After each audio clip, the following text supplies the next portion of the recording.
Hey guys, Mark Lyon here, Lion Horses, helping you be the person your horse deserves. And today, I thought we'd kick over a couple of hornets' nests and talk about some stuff on Facebook, which, always is a good deal. And yeah, besides, it gives me a chance to vent.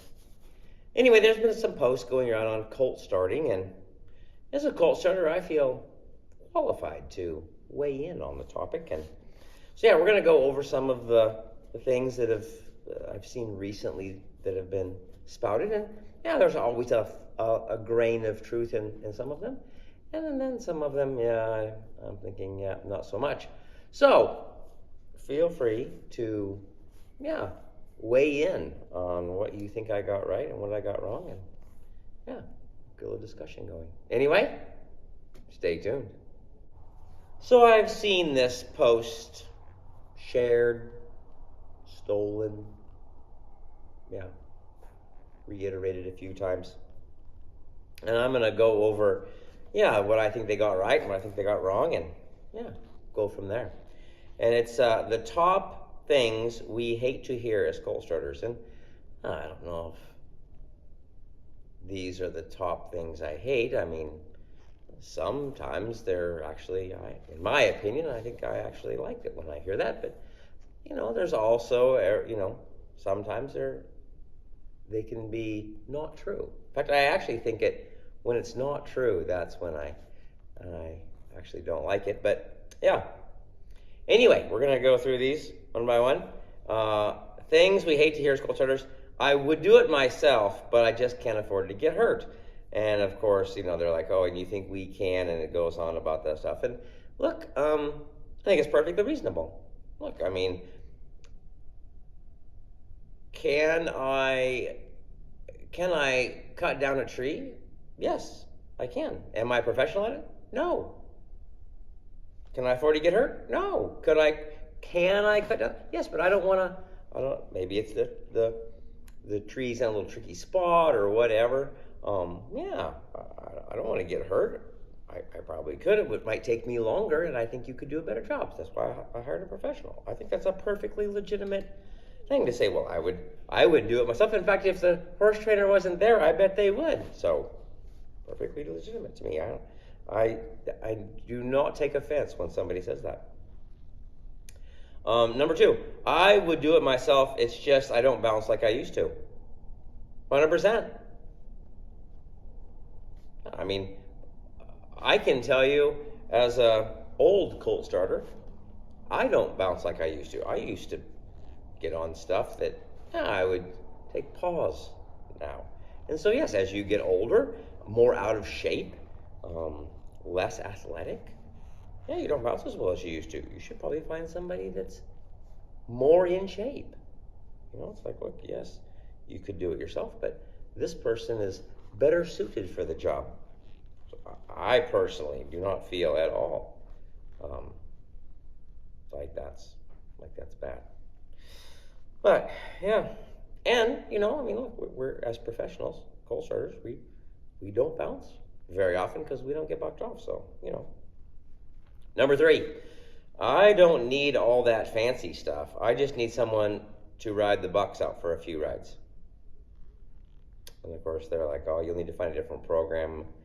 And look, yes, if that's all you care about, look, I don't think he's probably going to buck with me. It doesn't mean he's not going to buck with you, but he's probably not going to buck with me. Look, I will certainly put on a few rides for you if that makes you feel better, if it makes you more confident as a rider. I don't mind doing it. I'll give you my honest opinion at the end, how sensitive, how touchy he is. And there's a lot of horses that, yeah, after a couple of rides, they have no interest in bucking, and they're probably going to be pretty safe. So, yeah, I actually don't think that's a bad thing myself. I mean, if a client came and said that to me, I would not take offense. I did the groundwork already, so you can just start riding, because I can only afford 30 days. Also, doesn't offend me.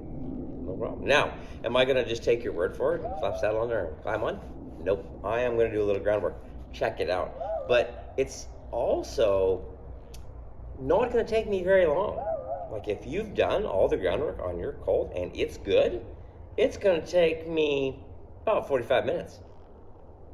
And then I'm going to feel pretty comfortable stepping aboard. So if I go through, and he knows all the stuff, hey, you have saved yourself whatever my groundwork schedule was. If that's a week or two, you've saved yourself a couple weeks by doing that prep for you.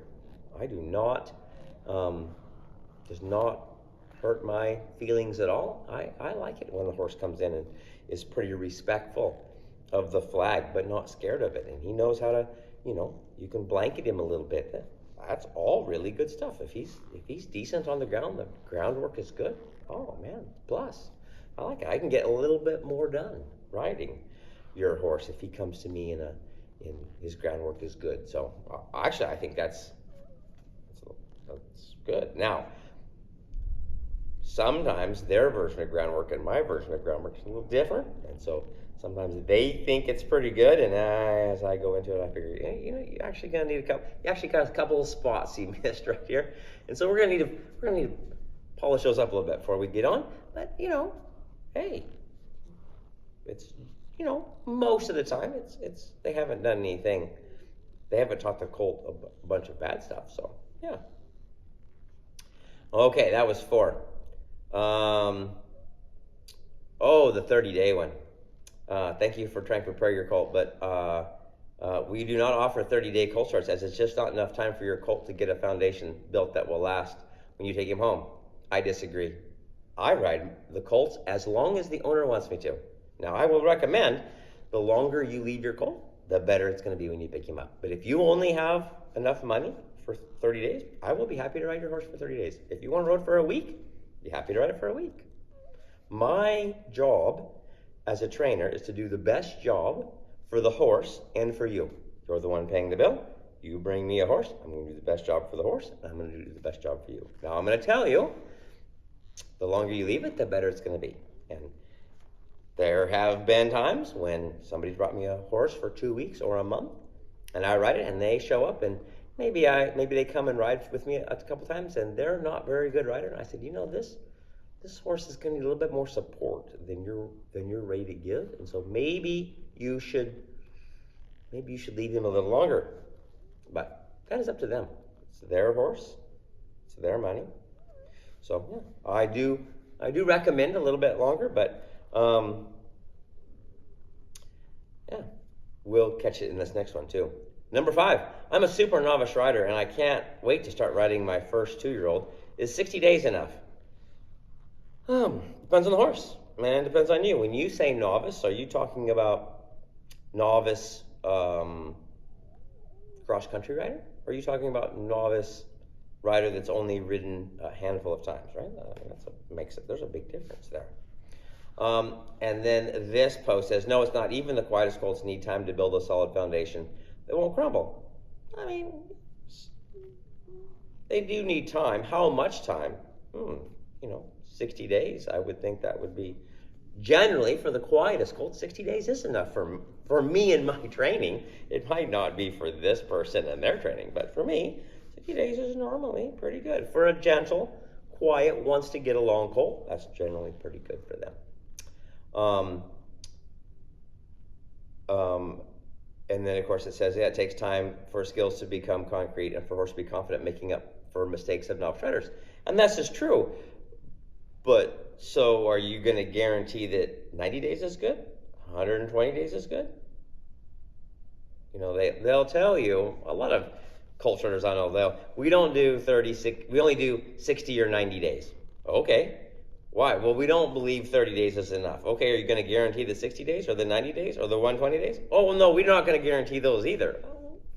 What the heck? Amen. Christmas. So, yeah, I mean, that's just kind of one of those things that, look, are there some things in there? Yes, it's better if you leave them a little longer. It's even better if you come get some lessons. We're talking about in the colt starting there. I noticed they never talked about you coming and getting lessons. If somebody said, what's the best recipe to get your colt a good foundation, I would say get him 30, 60 days, whatever you can afford, right? Whatever you can afford. Also, you could give him 120 days and then pick him up and never get a lesson with the trainer. Go home and have an absolute come apart, especially if you only ride once a week and something happens and you miss a week or two or whatever, and all of a sudden the colt's kind of a little bit frisky and you're not ready for him, and all of a sudden he unloads you or whatever because you have no idea how to prepare that one.